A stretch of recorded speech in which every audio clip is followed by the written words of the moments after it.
Good morning class. Welcome to our online lectures. आज आपण MCQचा पार्ट जो आहे अल्कोहोल, फिनॉल अँड इथर्स त्याच्याशी रिलेटेड नेक्स्ट MCQचा जो पार्ट येणार आहे फिनॉल्स ह्या कंपाऊंडशी रिलेटेड त्याचे MCQज आपल्याला डिस्कस करायचे आहेत आज. तर फिनॉलशी रिलेटेड एक्झाम्पल वगैरे किंवा रिॲक्शन्स आपण सगळ्या बघितलेल्या आहेत. त्याच्या बेसवरतीच त्याचे MCQ राहणार आहेत. तर पहिला MCQ काय आहे बघा आजचा. Phenol is less acidic than. फिनॉलची ॲसिडिटी कुणापेक्षा कमी असते. ॲसिटिक ॲसिड पहिला ऑप्शन आहे. देन पॅरानायट्रोफिनॉल तिसरा ऑप्शन आहे बोथ 1 and 2 आणि चौथा ऑप्शन आहे नन ऑफ दीज. आता फिनॉल आपल्याला माहिती आहे ॲसिडिक बिहेवियर दाखवतात आणि ही ॲसिडिक बिहेवियर दाखवतात त्याचं रिझन काय आहे, कारण फिनॉलला जर आपण बेसबरोबर रिॲक्ट केलं तर फिनॉल हे त्याच्या सॉल्ट आणि वॉटर ह्या प्रोडक्टमध्ये आपल्याला बघायला मिळतं, म्हणून फिनॉल हे ॲसिडिक असतं. मग ॲसिडिटी जी आहे फिनॉलची ती अल्कोहोलपेक्षा थोडीशी जास्त असते आणि कार्बोक्झायलिक ॲसिडपेक्षा थोडीशी ती कमी असते. ऑप्शन तुमच्याकडे ॲसिटिक ॲसिड आहे, ह्याच्यापेक्षा फिनॉल कमीच ॲसिडिक असणार आहेत नो डाऊट, कारण ह्याच्यामध्ये कार्बोक्झायलिक ग्रुप येतो. दुसरा ऑप्शन दिला आहे पॅरानायट्रोफिनॉल. आता नायट्रो ग्रुप जर कन्सिडर केला, पॅरानायट्रोफिनॉलचं स्ट्रक्चर कसं येणार, ही तुमची बेन्झिन रिंग येईल आणि त्याला पॅरा पोझिशनला हा NO2 ग्रुप येणार आहे. दिस इज पॅरानायट्रोफिनॉल. नायट्रो ग्रुप जो आहे तो इलेक्ट्रॉन विड्रॉईंग ग्रुप आहे आणि विड्रॉईंग ग्रुप असेल तर फिनॉलची ॲसिडिटी अजून वाढते, त्यामुळं हा सुद्धा फिनॉलपेक्षा जास्त ॲसिडिक असणार आहे. त्यामुळे हे दोन ऑप्शन कंपेअर केले तर फिनॉलची ॲसिडिटी ही ह्या दोघांच्यापेक्षा सुद्धा कमीच राहणार आहे. त्यामुळे ह्या क्वेश्चनशी रिलेटेड तुमचा ऑप्शन नंबर येणार ऑप्शन नंबर तिसरा बोथ 1 and 2. नन ऑफ दीजचा प्रश्न येत नाही, म्हणून ह्या क्वेश्चनचा ऑप्शन नंबर तिसरा हे करेक्ट आन्सर येणार तुमचं. तसं पुढचा क्वेश्चन काय बघा. Strongest acid among the following aromatic compound is. 4 तुम्हाला ऑप्शन दिले आहेत आणि त्याच्यामध्ये सगळ्यात जास्त स्ट्रॉंग ॲसिड कुठला आहे. आर्थोनायट्रोफिनॉल, पॅराक्लोरोफिनॉल, पॅरानायट्रोफिनॉल, मेटानायट्रोफिनॉल. आता ह्याच्याशी रिलेटेड नायट्रो ग्रुपशी रिलेटेड जर बघितलं, आर्थो, मेटा आणि पॅरा अशा पोझिशन दिल्यात आणि एकच डिफरंट दिला आहे पॅराक्लोरोफिनॉल. आता ह्याच्यावरती नायट्रो ग्रुप हा इलेक्ट्रॉन विड्रॉईंग ग्रुप आहे.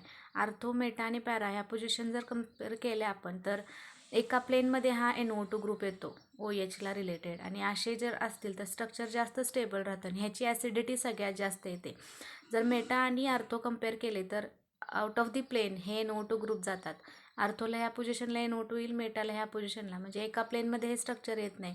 आणि जर आपण इंडक्टिव्ह इफेक्ट किंवा रेझोनेटिंग स्ट्रक्चर जर हे दोन इफेक्ट कंपेअर केले तर पॅरानायट्रोफिनॉलची ॲसिडिटी सगळ्यात जास्त येते. क्लोरो ग्रुप जर कन्सिडर केला तर हा इलेक्ट्रॉन विड्रॉईंग ग्रुपच आहे, पण त्याची विड्रॉ करण्याची ॲबिलिटी ही नायट्रो ग्रुपपेक्षा कमी राहते, त्यामुळे हा ऑप्शन तुमचा येऊ शकत नाही. हे सगळे पॉईंट कन्सिडर केले तर ह्या क्वेश्चनला मग तुमचा करेक्ट आन्सर येणार ऑप्शन नंबर 3. पॅरानायट्रोफिनॉलची ॲसिडिटी सगळ्यात जास्त येणार ह्या राहिलेल्या 3 ऑप्शनपेक्षा. Next one is what. Which of the following compounds does not show phenolic property. 4 option तुम्हाला दिलेत आणि ह्याच्यापैकी फिनॉलिक प्रॉपर्टी कुठला कंपाऊंड दाखवत नाही आहे हे आपल्याला सांगायचं आहे.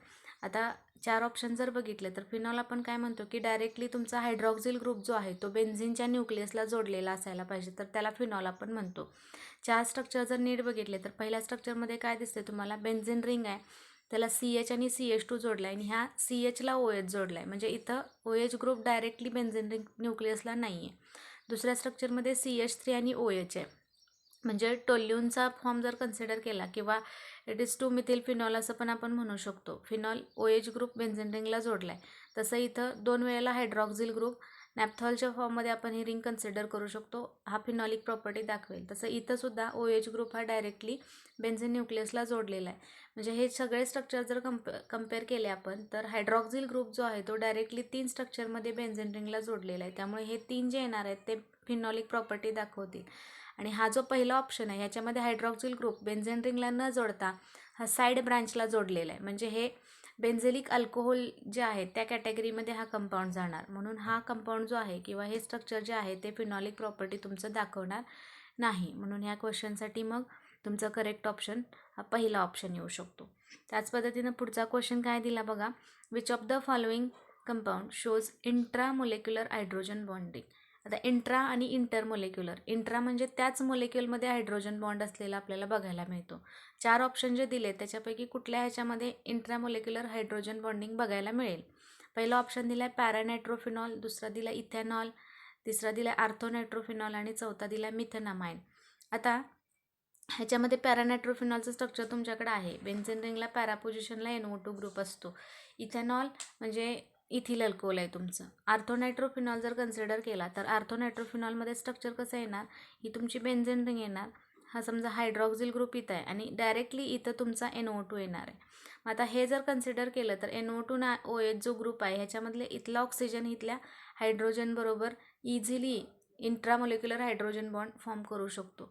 तेच जर पॅरा पोझिशन कन्सिडर केली तर एका प्लेनमध्ये येतात आणि ह्या फॉर्ममध्ये मग हायड्रोजन बॉन्डिंग तेवढं बघायला मिळणार नाही आपल्याला. बाकी मिथेनामाइन इथेनॉल ह्याच्यामध्ये जर कन्सिडर केलं तर ह्याच्यामध्ये इंट्रामोलिक्युलर हायड्रोजन बॉन्डिंग आपल्याला बघायला मिळत नाही. मग ह्या पूर्ण कन्सेप्ट जर क्लिअर केल्या किंवा कन्सिडर केल्या तर ह्याच्यामध्ये ऑप्शन नंबर जो तुमचा तिसरा आहे आर्थोनायट्रोफिनॉल ह्याच्यामध्ये आपल्याला हायड्रोजन बॉन्ड फॉर्म केलेला बघायला मिळेल. म्हणून ह्याचा ऑप्शन नंबर 3 ह्या क्वेश्चनशी रिलेटेड राहील. पुढचा क्वेश्चन केमिकल प्रॉपर्टीजवरती आहे बघा.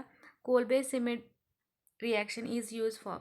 कोलबेज रिॲक्शन कशासाठी यूज केली जाते. आता ही नेम रिॲक्शन आहे, आपण बघितलेले आहेत प्रिपरेशन मेथडमध्ये, फिनॉलच्या प्रिपरेशनमध्ये किंवा फिनॉलच्या केमिकल प्रॉपर्टीजमध्ये बघितले. जनरली फिनॉलचा यूज करून जर आपल्याला ॲसिड प्रिपेअर करायचं असेल तर कोलबेज रिॲक्शन यूज केली जाते.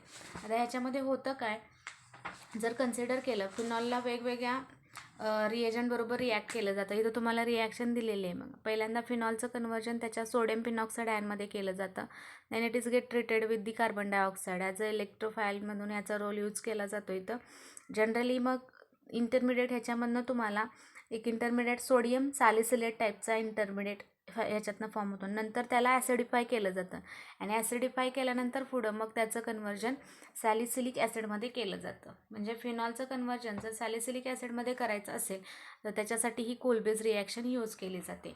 क्वेश्चनमध्ये तुम्हाला काय विचारलं की ही रिॲक्शन कशासाठी वापरली जाते. ऑप्शन दिला आहे पहिला सॅलिसिलिक ॲसिडच्या प्रिपरेशनसाठी, दुसरा दिला आहे सॅलिसिलडिहाइड, तिसरा फिनॉल आणि चौथा हायड्रोकार्बन. नो डाऊट मग कोलबेजची रिॲक्शन जी काय असणार आहे कशासाठी यूज केलेली आहे बघा. It is use for the preparation of salicylic acid. ह्या क्वेश्चनचा ऑप्शन नंबर पहिला राहील तुमचा. त्याच पद्धतीनं पुढचा क्वेश्चन काय दिला आहे बघा. When phenol is heated with phthalic anhydride in concentrated sulphuric acid and the hot reaction mixture is poured into a dilute solution of sodium hydroxide the product form is. एक reaction दिले तुम्हाला, त्याच्यामध्ये काय सांगितले की फिनॉलला थॅलिक anhydride बरोबर react केले, नंतर त्याच्यामध्ये सल्फ्युरिक ॲसिड ॲड केल्यानंतर पुढं जाऊन सल्फ्युरिक ॲसिड बरोबर डायल्यूट सोल्युशन NaOHचं पण ॲड केलं जातं. तर त्या रिॲक्शनमधनं प्रोडक्ट काय मिळतील असा क्वेश्चन विचारला आहे. तर तुम्ही प्रॅक्टिकलला एक रिएजंट इंडिकेटर म्हणून यूज केला होता फिनॉप्थॅलिन, ॲज अ इंडिकेटर म्हणून त्याला वापरलं होतं. तर त्याच्यातनं फिनॉप्थॅलिन हा रिएजंट किंवा हा कंपाऊंड प्रिपेअर केला जातो. रिॲक्शन कशी घेतली बघा, काय केलं आहे बघा. फिनॉलला थॅलिक अनहायड्राइड बरोबर रिॲक्ट केलं आहे. दिस इज थॅलिक अनहायड्राइड. थॅलिक ॲसिडचा अनहायड्राइड फॉर्म म्हणजे थॅलिक अनहायड्राइड म्हटलं जातं.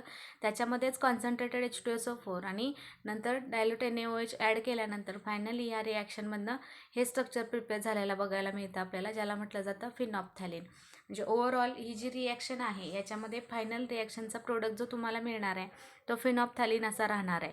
म्हणून ह्या क्वेश्चनची रिलेटेड जर आन्सर कन्सिडर केलं तर ह्याचा ऑप्शन नंबर तुमचा 4 येतो, प्रिपरेशन ऑफ फिनॉप्थॅलिन. क्लिअर. त्याच पद्धतीने बाकीचे जे रिएजंट दिलेले आहेत ह्या सगळ्या डायज आहेत किंवा इंडिकेटर म्हणून यांना यूज केलं जातं. फ्लुरोसिन, मिथिल ऑरेंज घ्या किंवा लिझारिन, यांना पण प्रिपरेशनच्या ह्यांच्या वेगवेगळ्या रिॲक्शन आहेत. त्यात फक्त फिनॉल आणि H2SO4 जर रिॲक्ट केलं NaOHच्या प्रेझेन्समध्ये तर हेच तुम्हाला भेटेल. त्याची रिॲक्शन मी आता तुम्हाला सांगितली. पुढचा क्वेश्चन बघा काय दिला आहे. Electrophilic substitution reaction in phenol takes place at. आपण बघितलेलं आहे फिनॉलमध्ये केमिकल रिॲक्शन बघायच्या अगोदर त्याच्या फिजिकल प्रॉपर्टी डिस्कस केल्यानंतर एक पॉईंट आलेला की फिनॉलची ॲसिडिटी आपण कंपेअर करताना त्याची रेझोनेटिंग स्ट्रक्चर वगैरे बघितलेली. And when we draw the resonating structures of phenol the negative charges get stabilised at ortho and para position. आणि त्याच्या ह्या कारणामुळं फिनॉलमध्ये प्रोडक्ट जे मिळतात इलेक्ट्रोफिलिक सबस्टिट्यूशनचे, एकतर ते मिक्सचर मिळतं आर्थो पॅरा किंवा आर्थो आणि पॅरा असे प्रोडक्ट मिळत असतात. मग त्या बेसला किंवा त्या फॅक्टला कन्सिडर करूनच ह्याचा आन्सर आपण सांगू शकतो की फिनॉलमध्ये इलेक्ट्रोफिलिक सबस्टिट्यूशन जेव्हा रिॲक्शन होतात तेव्हा त्याच्यामधनं प्रोडक्ट मिळताना कुठले मिळतात, para position, Meta position, ortho position और बोथ आर्थो अँड पॅरा. मग ह्याचं करेक्ट आन्सर काय राहणार आहे, आर्थो आणि पॅरा पोझिशनला सबस्टिट्यूट असणारे प्रोडक्ट इथं तयार होतात. त्याचं कारण काय, निगेटिव्ह चार्ज जो आहे रेझोनेटिंग स्ट्रक्चरमधला तो ह्या दोन पोझिशनला तुमचा स्टेबल राहतो, म्हणून त्याच्यामधनं अशा टाईपचे प्रोडक्ट भेटतात. त्याच पद्धतीनं पुढची क्वेश्चन दिला आहे बघा. तुम्हाला एक रिॲक्शन दिलेलं आहे phenol HCl plus hydrogen cyanide आणि ॲरोवरती अनहायड्रस झिंक क्लोराईड. ल्युकास रिएजंटशी रिलेटेड HCl आणि ZnCl2च्या प्रेझेन्समध्ये फायनल प्रोडक्ट मिळताना तुम्हाला सॅलिसिलल्डिहाइड याच्यामधनं तयार होतं. आता ही सुद्धा नेम रिॲक्शन आहे. ही कुठली रिॲक्शन आहे असा क्वेश्चन विचारला आहे. तर आपण फॉर्मायलेशनची रिॲक्शन बघितली होती, गटरमन रिॲक्शन. ती रिॲक्शन ही दिलेली आहे तुमच्या बुकमध्ये. ही reaction as it is solve करून दिलेली आहे. आपण बघू शकतो त्या रिॲक्शनला. याच्यामध्ये काय सांगितलं आहे बघा. ओव्हरऑल ही तुमची गटरमनची रिॲक्शन आहे. याच्यामध्ये HCl आणि HCN म्हणजे हायड्रोजन क्लोराईड आणि हायड्रोजन सायनाइड हे प्रिपेअर केल्यानंतर ह्याच्यामध्ये इलेक्ट्रोफाईलचं जनरेशन राहतं आणि नंतर त्याला फिनॉलबरोबर रिॲक्ट केल्यानंतर झिंक AlCl3च्या प्रेझेन्समध्ये HCl बरोबर रिॲक्ट केल्यानंतर ह्याच्यामधनं इमाइन सबस्टिट्यूट इंटरमिडिएट मिळतो आणि फायनली मग त्याच्यामधनं हे पॅराहायड्रॉक्झी बेन्झाल्डिहाइड किंवा वी कॅन से सॅलिसिलल्डिहाइडचं प्रिपरेशन ह्याच्यामधनं राहतं. म्हणजे ही रिॲक्शन जर कम्पेअर केली तर ह्या मग क्वेश्चनला तुमचा करेक्ट ऑप्शन राहणार आहे ऑप्शन नंबर 2. ओके. नेक्स्ट लेक्चरला पुढचे क्वेश्चन बघूया आपण.